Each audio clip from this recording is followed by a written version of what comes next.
Viewers.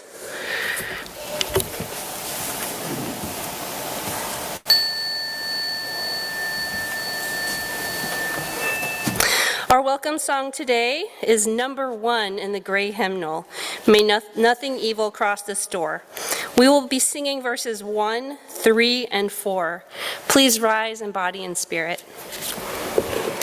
Body or spirit.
I invite the congregation to say the words for the chalice lighting.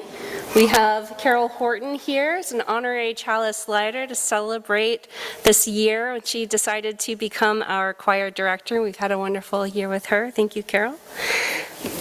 Okay, so the words for the chalice lighting are, life is a gift for which we are grateful. We gather in community to celebrate the glories and the mysteries of this great gift.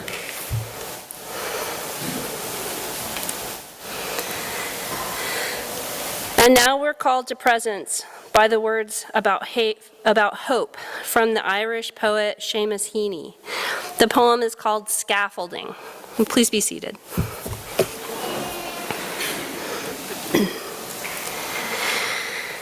Masons, when they start upon a building, are careful to test out the scaffolding.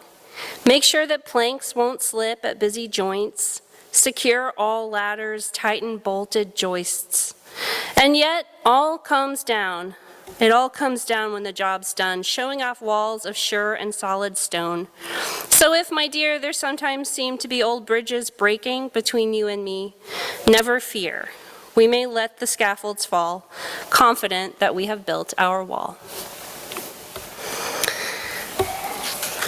Please stand if you're able to sing our song for blessing, which is number 346 in the gray hymnal. Come sing a song with me.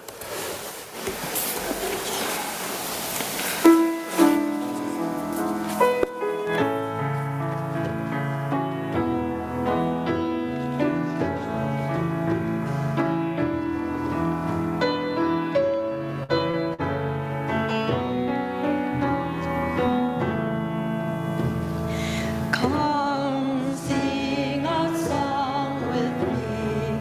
Come sing a song.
join me in our spoken covenant. Love is the doctrine of this church. The quest for truth is its sacrament, and service is its prayer. To treat each other and the earth gently, to celebrate our differences and cherish what we share, to work together for justice and the common good, and to keep our minds always open to new possibilities. Thus do we covenant with one another. Now is the time when we give in support of our values, mission, and vision. There's guidance on the screen for electronic giving. You can bring offerings here during the offertory music, or you can give at the welcome station after worship. This month, our Donate the Plate recipient is the Indigenous Cultures Institute. If you want to give directly to the Indigenous Cultures Institute, please put your donation in an envelope and write DTP for Donate the Plate. If writing a check, write Indigenous Cultures Institute on the memo line. Visit smooth.org for online giving.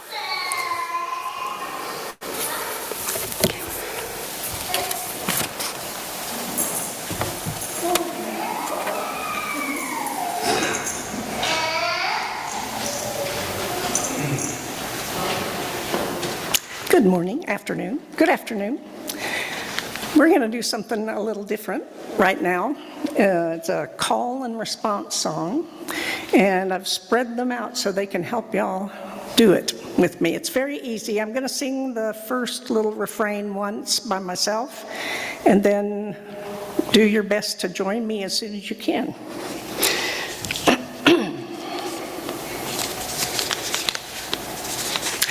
You gotta put one foot in front of the other and lead with love. Put one foot in front of the other and lead with love.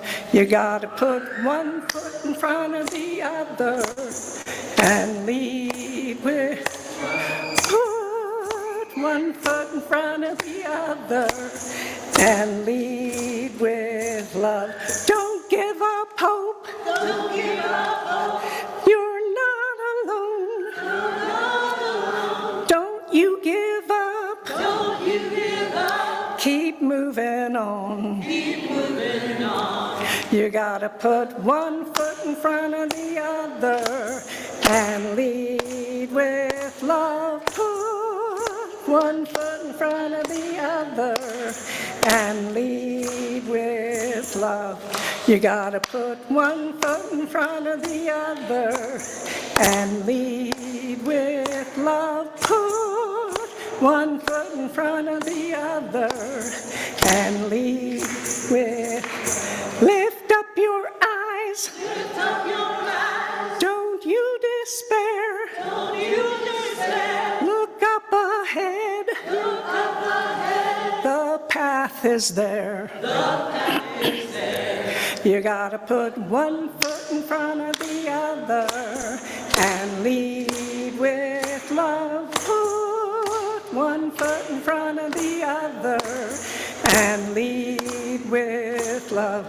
You gotta put one foot in front of the other and lead with love. Put one foot in front of the other and lead with love.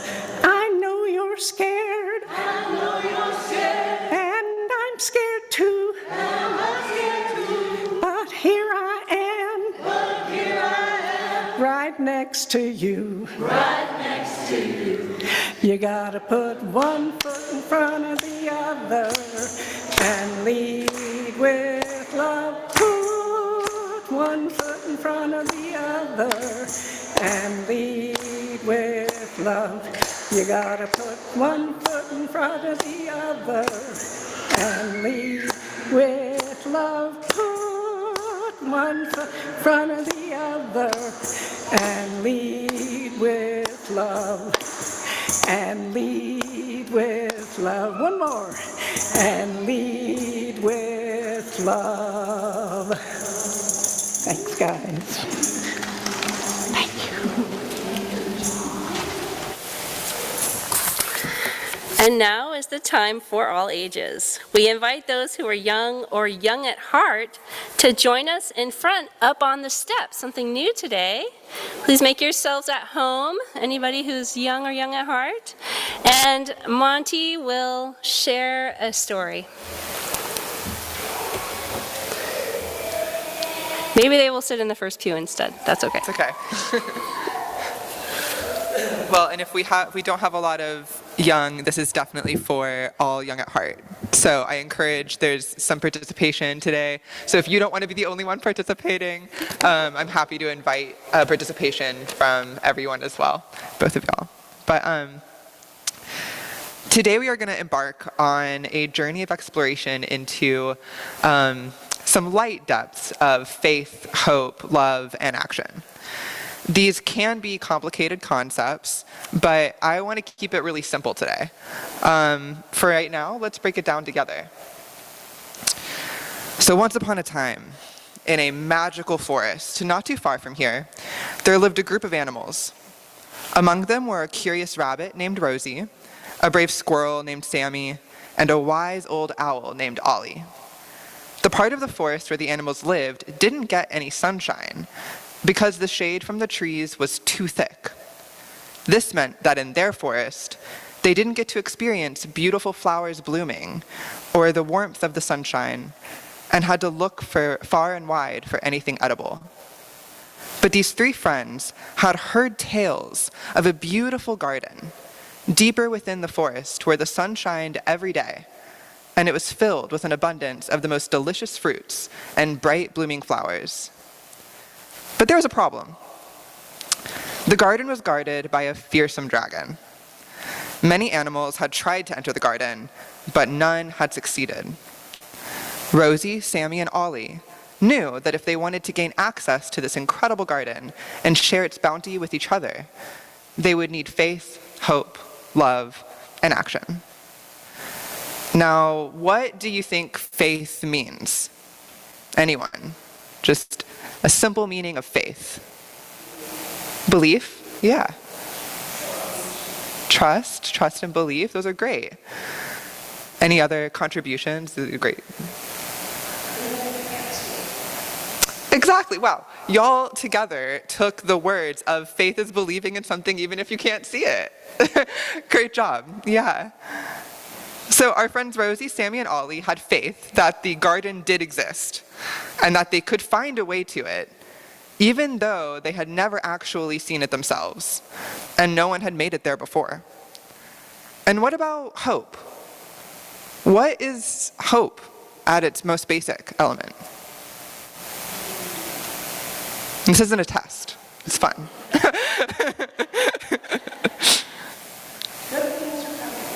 Yeah, great. Exactly. It's like wishing good things are going to come, or like trusting that good things are going to come. It goes hand in hand with faith, right?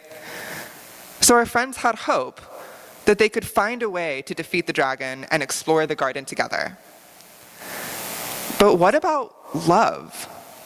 Why did our friends feel like they might need love? What does love even mean to you? Let's start with that question. What does love mean?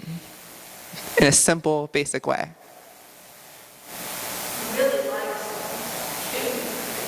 What was that? Let's hear from you.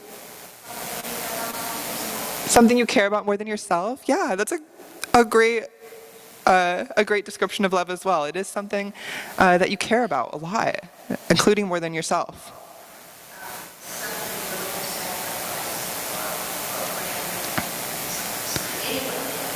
Yeah, exactly. So maybe if you have a bounty, you're willing to sacrifice some small part of that bounty for others, right? You want to share it. You care about others, so you want to bring them in. So Rosie, Sammy, and Ollie showed love by supporting each other and working together to overcome their fears. Together, they devised a plan to get to the garden and distract the dragon so they could all get in. But they also decided that once the garden was open to them, it would be open to all the animals of the forest. They wanted to lovingly share the delicious fruits and gorgeous flowers. But they can't do any of this without what? Finding the garden, but action, right? They gotta take action. They gotta put their plan into action. They gotta do something. about that.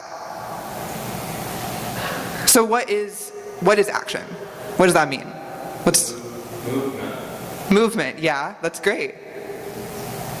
Doing something. Yeah, exactly. We got to do something. We got to move instead of just talk about it, right? We can talk about a plan all we want, but until we put one foot in front of the other, we can't do anything about that plan or that dream. So our friends took action by following through with their plan. And do you know what happened? Rosie, Sammy, and Ollie made it to the garden, and they found it even more beautiful than they had imagined. And do you know what they discovered? The dragon wasn't fearsome at all. It was just lonely and scared and guarding the garden because that was its job, and it didn't know any other way. So our friends shared the fruits of the garden with the dragon, and they all became friends. The dragon stopped needing to protect the garden, and it became open to the forest community. Different animals began contributing to the garden to grow even more, and it became a beautiful place where they could all play and eat together. Our friends realized that by centering their faith, hope, and love in the process of taking action, they could overcome any obstacle and build a better world together. So, my dear friends, as we go forth from this place today, let us remember the story of Rosie, Sammy, and Ollie. Let us remember that with faith, hope, love, and putting it all into action, we can create a world where everyone is welcome and everyone belongs. May it be so. Now we will sing the children to their classes.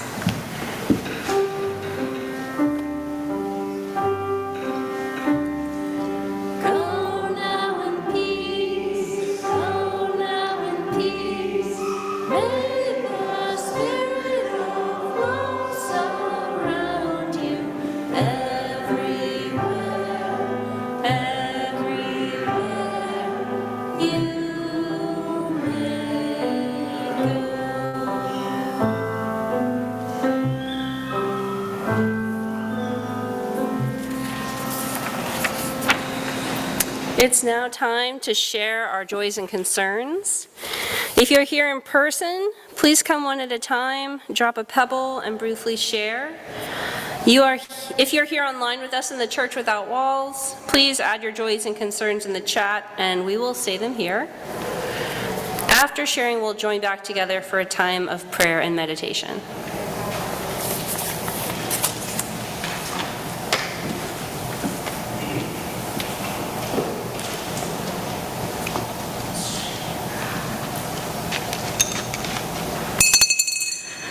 Good afternoon. Whoa, too much, sorry. We had a really cool thing last night. I helped facilitate the benefit for the home center, and it went really well. We had a good showing. The music was fantastic, and I think just an overall success, and I was just very thankful to be a part of that. And you can still help them, you know, where the website is and all that. Let's get them staffed.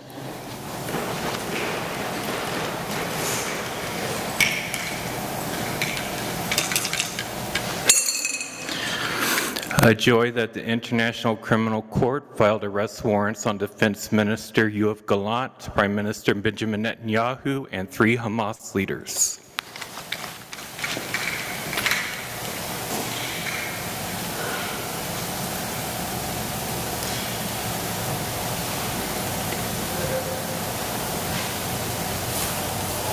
From Zoom, Marissa Failer has a joy that she's able to watch the service and the meeting afterwards on Zoom, and loves to be able to participate.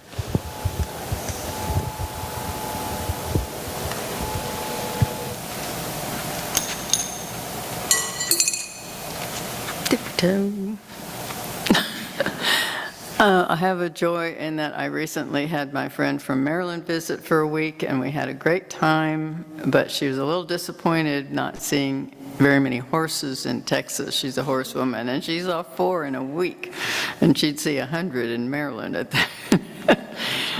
But we had a good time, and I talked to my son today, and it turns out my class reunion is on his birthday, September 21st, and I will be heading to Santa Barbara, and I might get to see him on the way.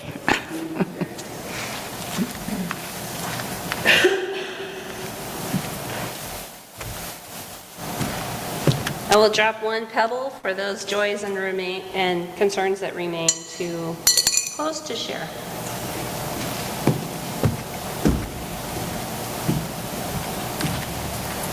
Please join in the musical response.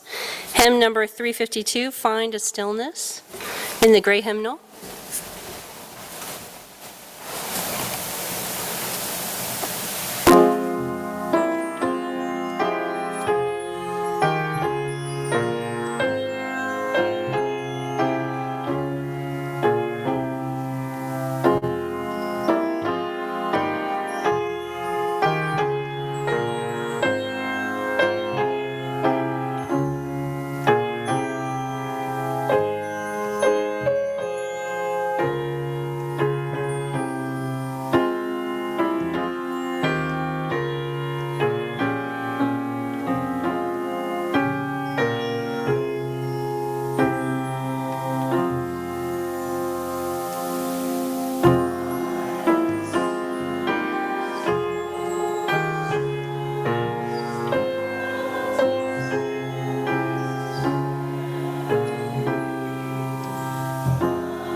The Function of a Wing by Emma Treyas.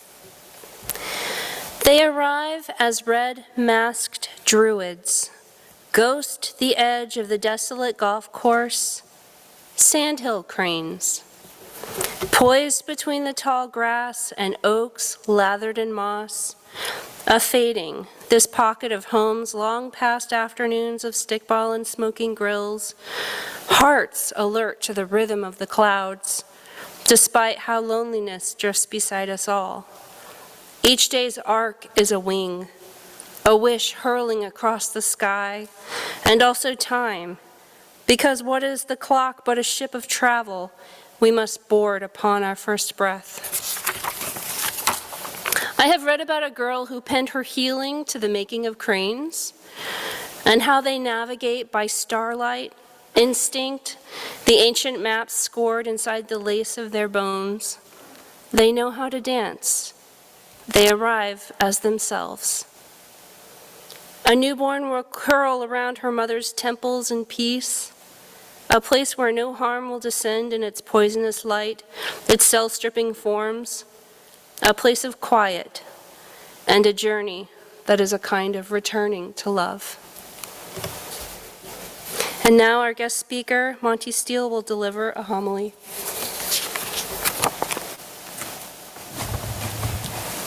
Okay, may I end up standing up?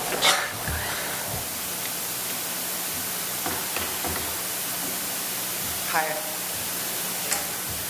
I ask you to bear with me today for a few reasons. The last time I gave a homily was many years ago, so you're the first church that I've been excited to accept an invitation back to the pulpit in quite a time and long period of discernment and stepping away. I really am grateful for the invitation. and appreciation. Another reason I will ask you to bear with me today is that I'm going to say the word God a lot, and I hope that's cool with everyone.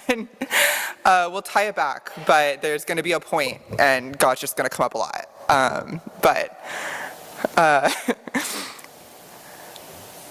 I want to start by inviting you to dream with me.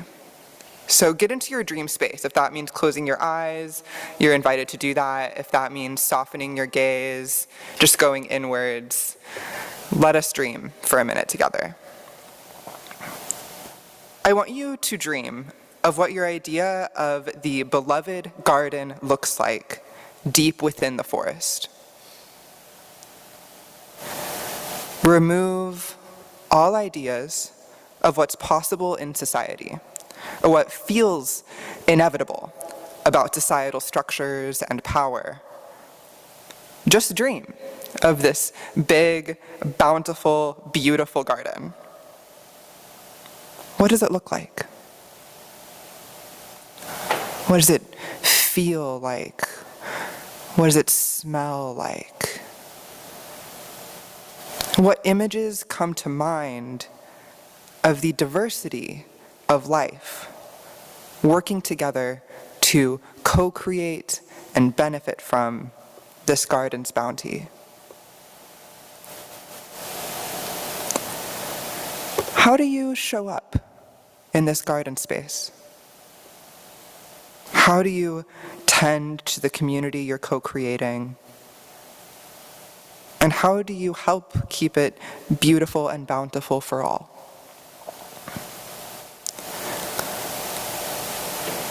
Ask yourself, what would need to be real in order to make this garden a reality?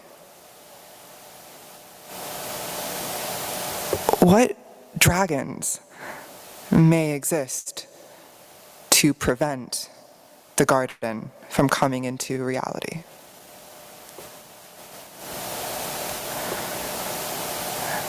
Now, let's come out of our dream, but look around and think about all the different gardens being dreamed up in this moment right now. Do you believe that we can share in each other's gardens? Can one person's garden expand another's rather than constrict? Can different gardens coexist in the same big forest? Do any of them need to be protected by a dragon? Why? From what?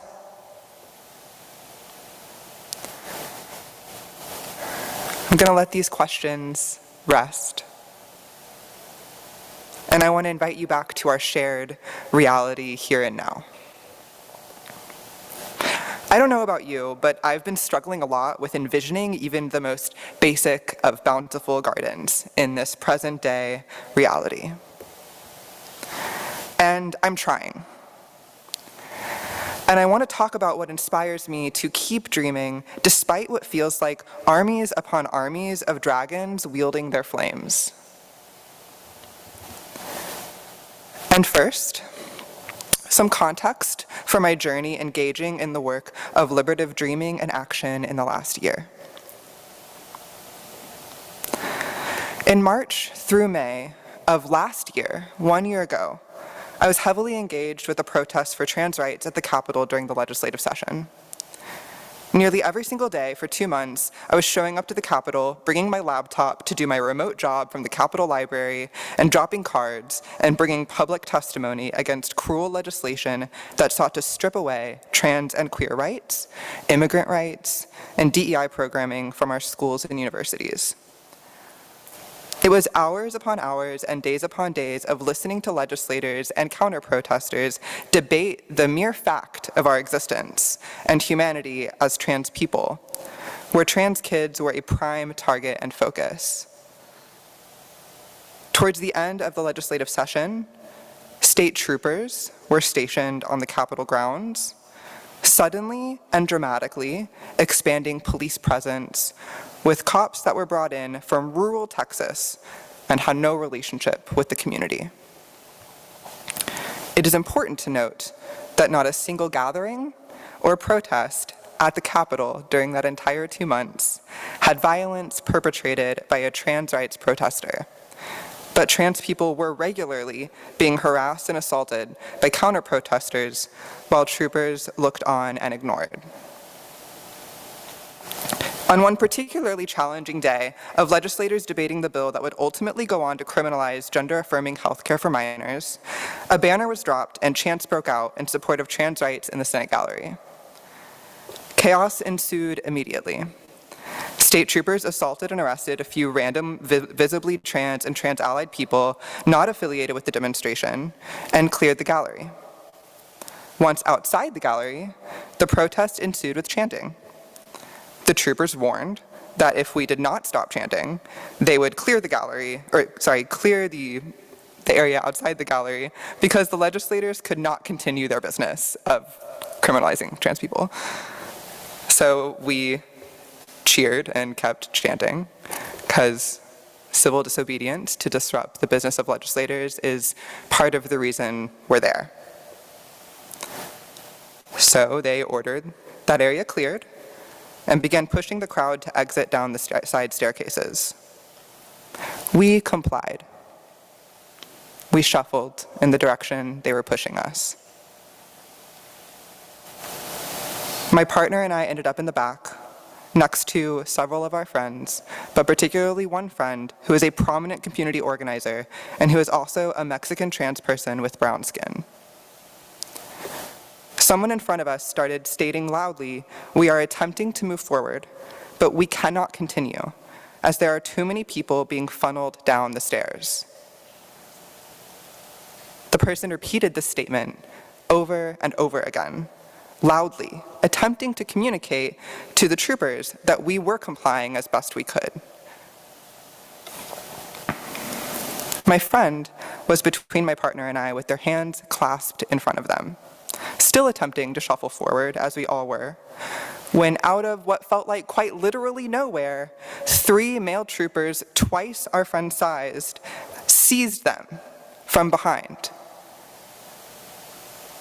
tore them from us, shoved them onto the ground, and pushed us all so hard that we nearly fell down the stairs or got bruises from being pushed up against the nearby walls. I felt my body falling when another friend grabbed me and they were holding onto the railing for support. When I rewatched the footage, I see a man twice my size in uniform grabbing my neck. My friend who was seized was detained and later released with their charges dropped and a severe concussion and PTSD. For the next few months, my partner and I would struggle with our own impacts of trauma from the experience. I struggled not to dip into a state of hopelessness and despair. I stopped being able to visualize a realistic future, especially in Texas, where trans and queer people, and especially trans and queer people of color, could thrive or even just survive.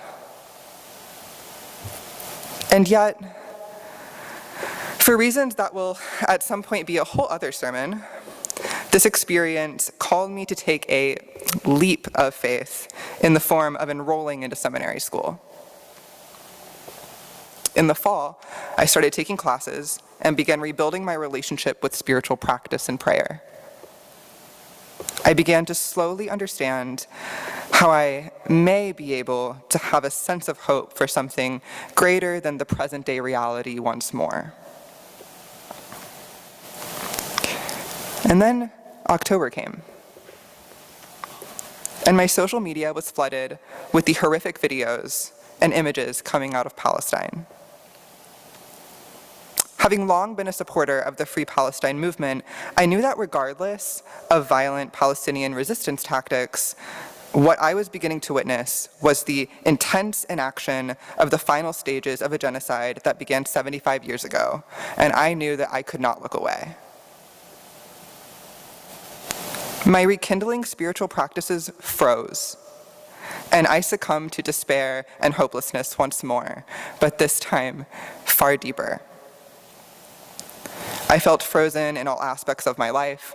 I felt as though I could do nothing but bear witness and feel a deep sense of pain for suffering, and helpless, knowing our country is complicit, and therefore I and we are complicit.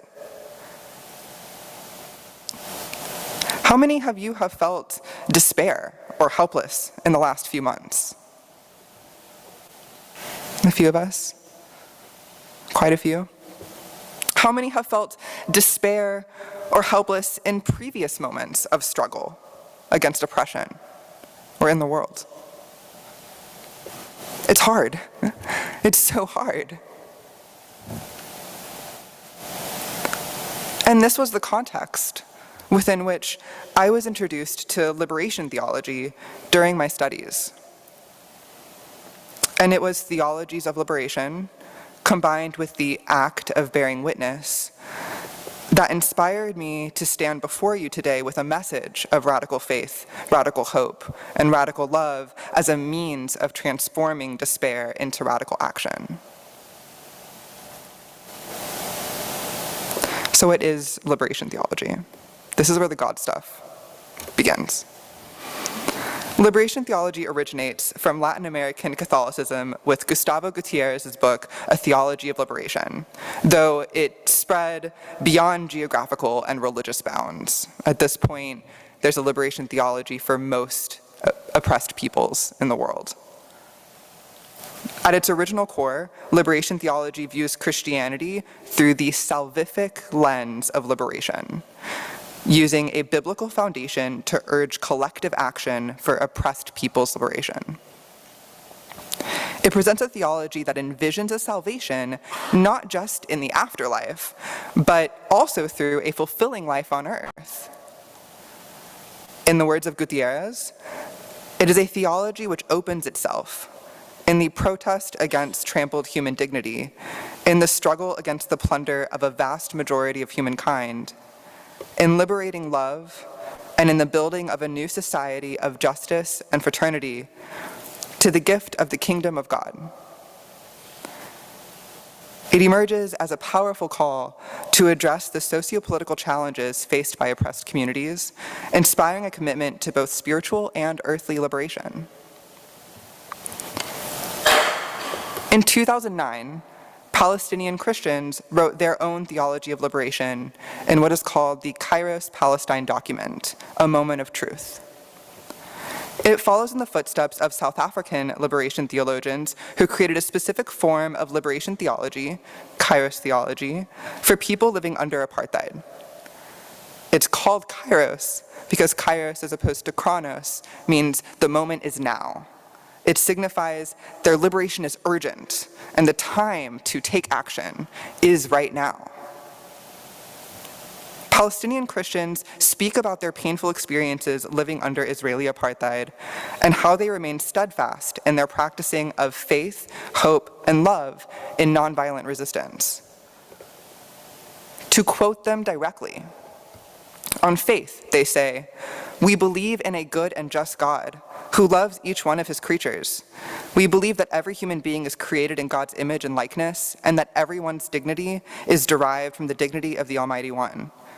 We believe that this dignity is one and the same in each and all of us.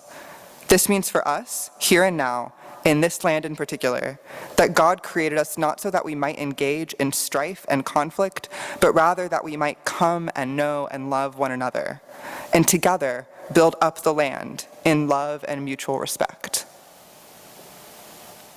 On hope, they say, hope within us means first and foremost our faith in God, and secondly, our expectation, despite everything, for a better future. Thirdly, it means not chasing after illusions. We realize that release is not close at hand.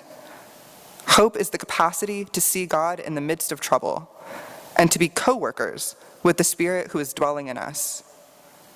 From this vision derives the strength to be steadfast, remain firm, and work to change the reality in which we find ourselves. Hope means not giving in to evil, but rather standing up to it and continuing to resist it. On love, they say, love is seeing the face of God in every human being. We must resist with love as its logic. It is thus a creative resistance, for it must find human ways that engage the humanity of the enemy. Seeing the image of God in the face of our adversaries means taking up positions in the light of this vision of active resistance to stop the injustice and oblige the perpetrator to end his aggression and thus achieve the desired goal, which is getting back the land, freedom, and dignity and independence. On their vision of the kingdom of God, they say, the mission of the church is to proclaim the kingdom of God, a kingdom of justice, peace, and dignity. Our vocation as a living church is to bear witness to the goodness of God and the dignity of human beings.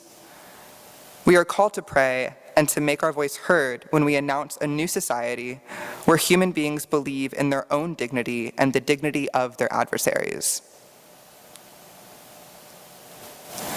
Now, as you use, some of this language, as we know, isn't what we would necessarily use, but does anything sound familiar to you?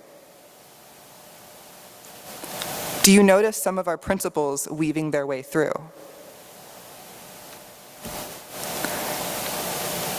I called these terms of faith, hope, love, and action radical, because I actually want to uncomplicate them for us.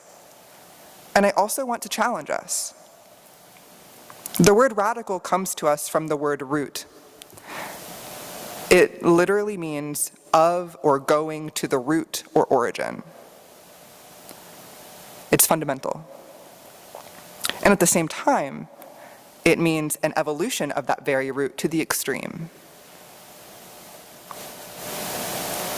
So what does it mean for us to have faith, to imagine and work towards a liberated kingdom of God on earth, when we do not all believe in the same concept of God, or any God necessarily at all? Let's think of the children's story. At its root, in its simplicity, faith means believing in something that you can't see, as offered to us by our audience as well. The kingdom of God is the garden, our gardens. I am asking us to have a radical sense of faith that the garden we dream of is real, and the dragons that prevent it from coming into existence can be defeated and do not need to protect. For me, I invite us to see a liberated kingdom of God on earth brought about by every principle we practice. For Unitarian Universalists, the kingdom we dare to dream of is a place where the inherent worth and dignity of every person is seen and upheld, where there is justice, equity, and compassion in all human relations, where we accept one another and encourage each other's spiritual growth, no matter our different ways of growing and being, where each person is empowered to a free and responsible search for truth and meaning, where the collective conscience and communal democracy guides restorative justice practices, where there is an overwhelming respect for the interdependent web of all existence of which we are a part. I am asking us to have faith that this place is possible, to believe in the clear reality of the sixth and eighth principles combined, the goal of a decolonized, diverse, multicultural, beloved world community with peace, liberty, and justice for all. Those are the things we covenant to affirm and promote. Discovering Liberation Theology and the Kairos Palestine document gave me a framework for becoming unstuck in my despair. Kairos Palestine challenged me to see my despair as a luxury. It asked me to take any nonviolent action I could to support the liberation of Palestinians, but also to support the liberation of us all. I became more informed on the divestment and boycott movement and which things we should be targeting collectively to divest. I began sending eSIMs so Palestinians in Gaza could stay connected to their loved ones during blackouts. I invested more in educating myself further so that I could better educate others. And I began using my body to show up in demonstrations like I did a year ago. The important pivot for me is that I began to do so, not from a place of guilt or shame or despair in my complicity, but from a place of envisioning the future we can collectively dare to dream of, and being steadfastly committed to working towards it, regardless of if I'll see that in my lifetime. From a place of realizing that with faith, hope, and love at the core of my actions, I am working not only towards a future where Palestine could be free, but also a future where trans people and all people could be free. Regardless of if it feels like purely a dream, it's a dream we must choose to fight for, to stand alongside those who have no choice not to fight for it as a reality. So today I invite you in finding the place where your sense of radical faith, radical hope, and radical love can cultivate. And then I want you to take an action. It can be a small action. In the spirit of liberation, small actions can look like cooking some meals for your neighbors and taking meals to your local free fridge. Can you drop off water bottles to unhoused people during the heat? Can you become more educated on issues like Palestine or American imperialism as a whole and begin boycotting and divesting wherever possible? Can you attend a protest? And if not, can you drop off food and water to jail support after? Can you choose radical love in the face of political or moral adversaries and send your energy towards continuing to build the garden within the interdependent web of which we're all a part? And how can we bring others into these small actions so we're co-creating together? I, based on my last year's experiences, continue to find a home in movement by utilizing my body. I show up to movement because I want to struggle with my friends who are struggling with me.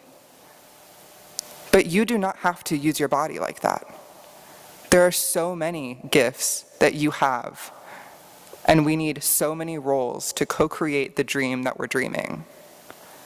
And so I just ask you to look inside and find where despair can transition and transform into action with love and faith and hope at its center. Thank you. May it be so.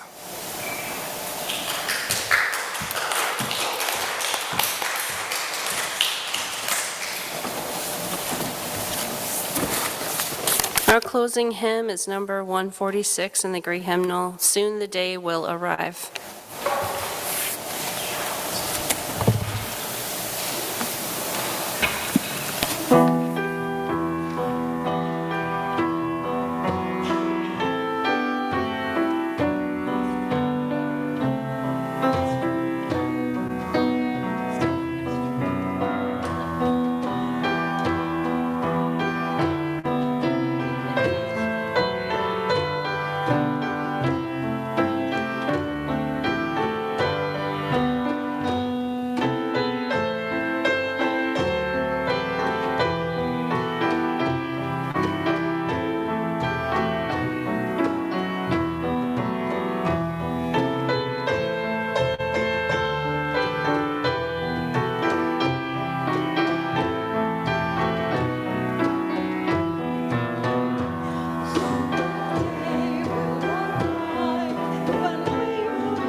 Let's say together these words for extinguishing the chalice.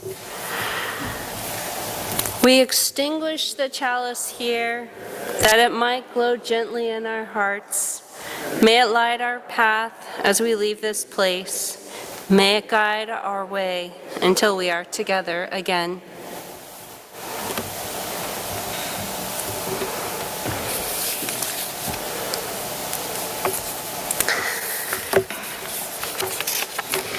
If I were to wish you peace, it would not be for long.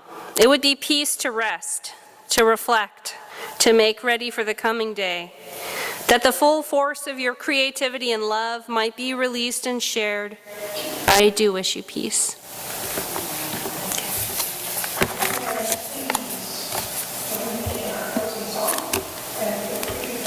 The neighbor, as we carry it home.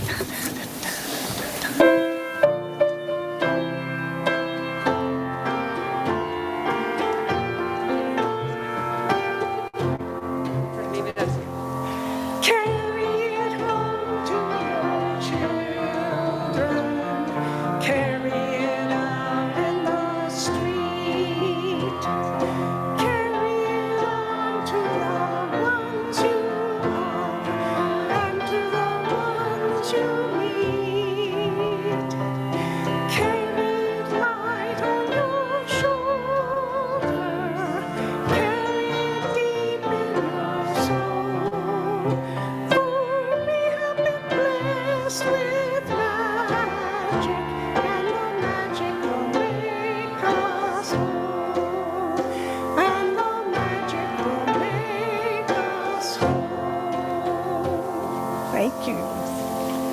Join us for coffee and snacks and our congregational vote update in the coffee hall. Yeah, let me just grab there. Thank you.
If you've not already voted,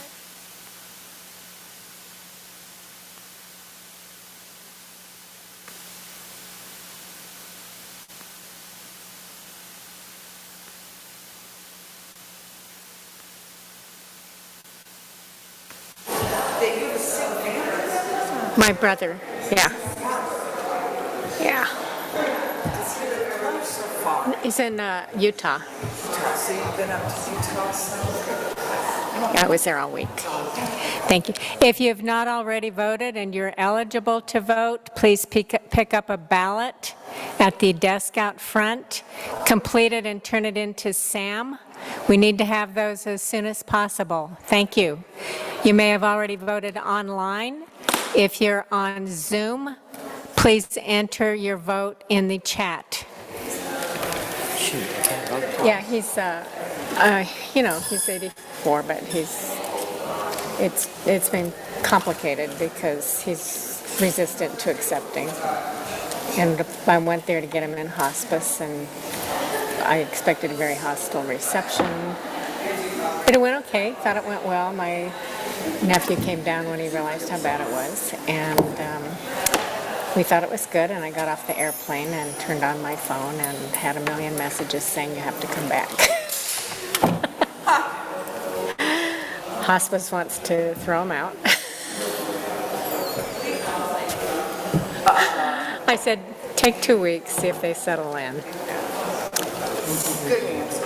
My sister-in-law has dementia, unfortunately, and the issue is that she's not complying, not answering the phone, not opening the door, not calling them when he falls, which he's doing regularly. And I've told her, you have to do this, Carla. And, she gets a little hysterical and stuff. And they said she's not competent to be a caregiver. And there's nobody else. There's absolutely nobody else. We don't have a family. I mean, my nephew's a paraplegic. He lives in Colorado. I live here. I'm a half-sister, actually, but he's my brother. He has he has a half-sister there who is hostile and has dementia. He has a half-brother in Seattle who just kind of doesn't want to be bothered. She's alienated her brother, so he said he'll help, but she's told him to stay away. And they're saying we will throw him out of hospice if we think she can't serve that role. And that means he'll either stay at home and probably die sooner. And God knows what will happen to her. And or they need to go into care, which they don't have the money for. And once you're in hospice, you're no longer eligible for the Medicare skilled nursing. So they would have to turn over all their assets to qualify for Medicaid. Right. You end up. Yeah. And she refuses to go into a nursing home, and he does too. So anyway, that's where it is. Yeah. Sorry, guys. So that's okay. I mean, I feel I've done what I could, and You did good. The problem is that sometimes there's a point at which I've set it up, people got to say things. and you can call me, and if you need something, and I'll check in, and we'll go from here. I know. Oh my. Well, he's been in the hospital 3 times in the past 2 months, and he keeps signing himself out against doctor's orders. So the doctor finally said, if you go on hospice, you won't have to go to the hospital anymore. So he agreed to it, and now. So, anyways. But thank you.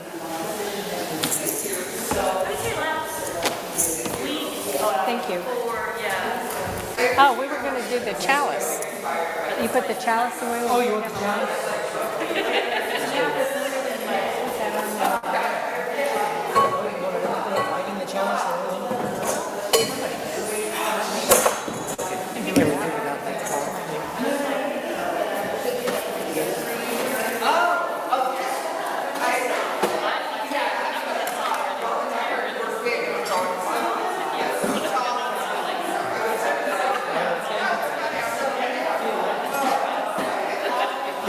You can light the chalice.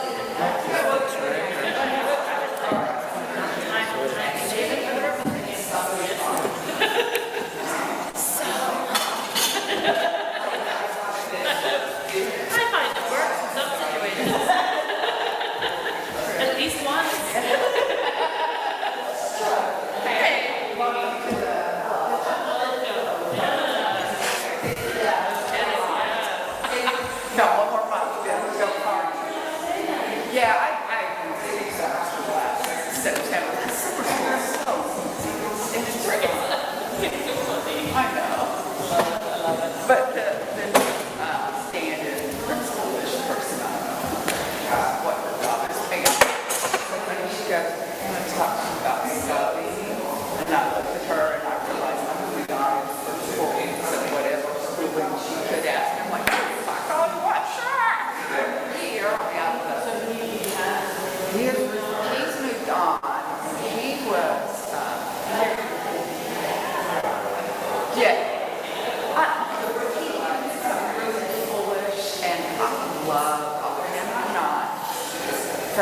disclaimer, I'm not downplaying these people. They are basically 21 and no experience.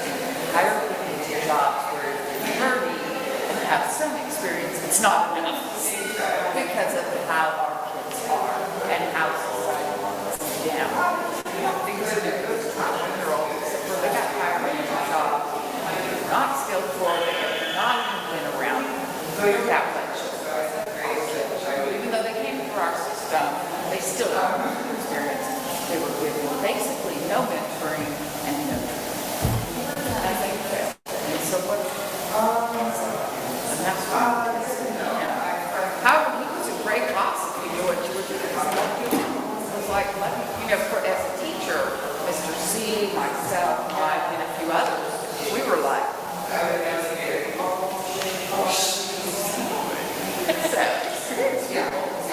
experience, but unexperienced people.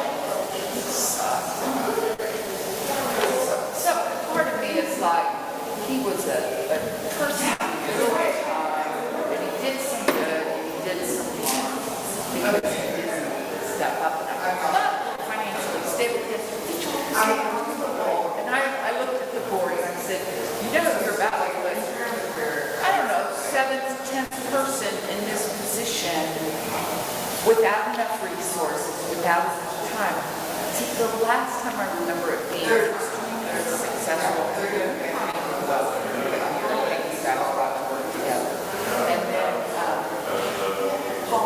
Paul Michaels and they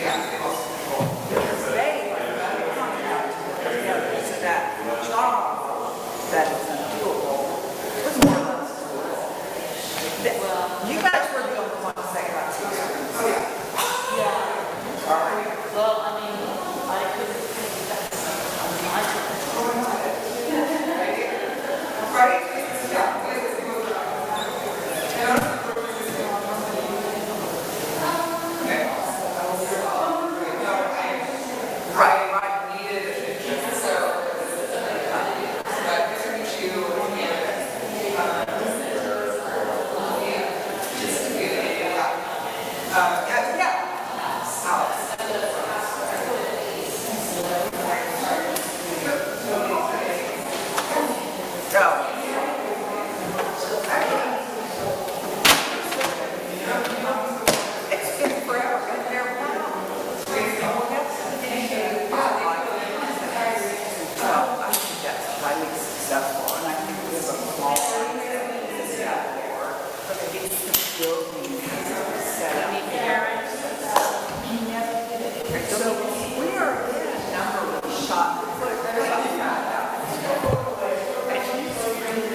That's pretty cool, and I think there's something hiding over the firework. Silly place.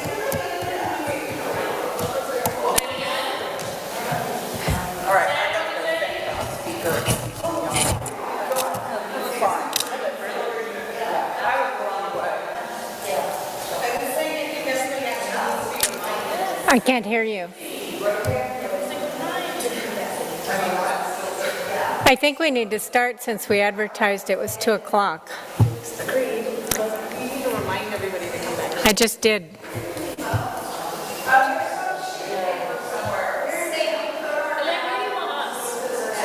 Anywhere.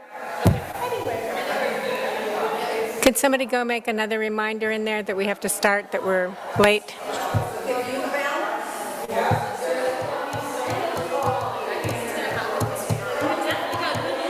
I like it.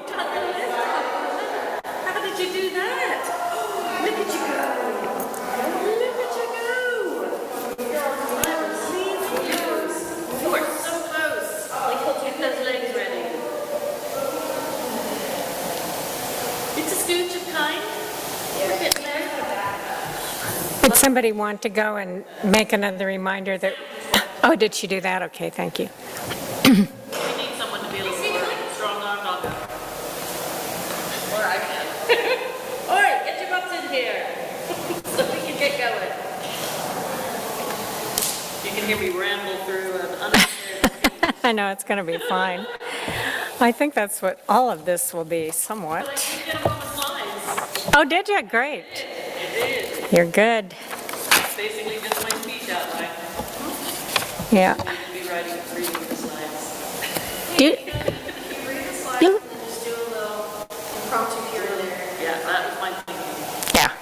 Besides, people like Sam's been keeping up with the votes already, so. That's fantastic. Yeah. I should think with the provocative one off the list, it should be easier. One would think, but I wouldn't You never know. count my It's true. chickens as they As they say. Nothing will surprise me. What do they say? No good deed goes unpunished. Do you live in Wimberley? Me, I live in Rolling Oaks. Oh, well, close. Yeah. I wondered if you had any time over the next month before you start to get together for coffee or tea or. I'd love to. Okay. Why don't you let me know? I'm going to be out of town this next week, but after that. Probably. Well, I'll reach out one way or another. And I'm not planning on leaving until end of July. That's when I'm heading out to England with my friends. okay. I'm so excited. I haven't been since I moved back. Very excited. They are going to slowly be coming. They don't want to bring their food in here. But they were informed there's a slideshow, and that's why we're in here. Well, it's also on Zoom so that people who aren't here can participate.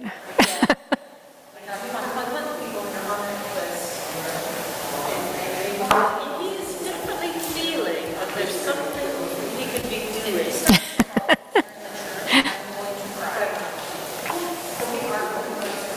Yeah, if you hear us burst into spontaneous cheering, someone is wrong. I think we should send them on there. Mike, do we have people on Zoom? Looks like we have 3. Oh, do we? Yeah. Okay, good. We have one person remaining on Zoom who has already voted. Okay. Just want to be sure to whoever is on Zoom that you understand we're a little delayed while people are getting coffee. Yeah. I apologize, but we'll be starting shortly. Come on, buddy, you can do it. You can do it. How are you going to get to Mama? Yes. That is lovely. Brothers. I'll take a little time in there and get everybody's attention. There's a lot of people left. I know, I wish they'd come. It's passed several times. We have to do it in here because we did advertise it would be on Zoom. So, and we did advertise it for 2 o'clock. So, Get their attention. yeah, thank you.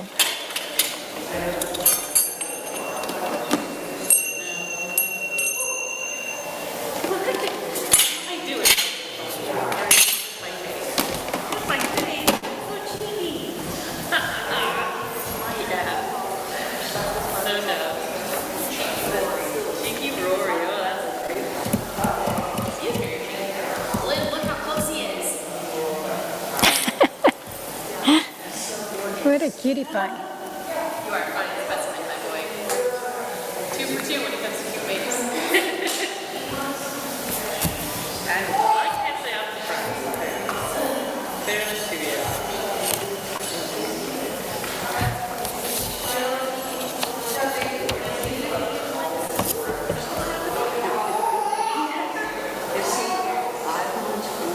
He'll be 7 months. He's getting bigger and bigger every time I see him. He's just really small in comparison to everybody else. He's in the 2nd percentile. Oh, yeah, he's tiny. He's so cute, isn't he? I had him like 3 weeks ago, and I was like, good God, I think he's Uh-oh, there you go. Come on, you got this. Very good. Thank you. Appreciate it.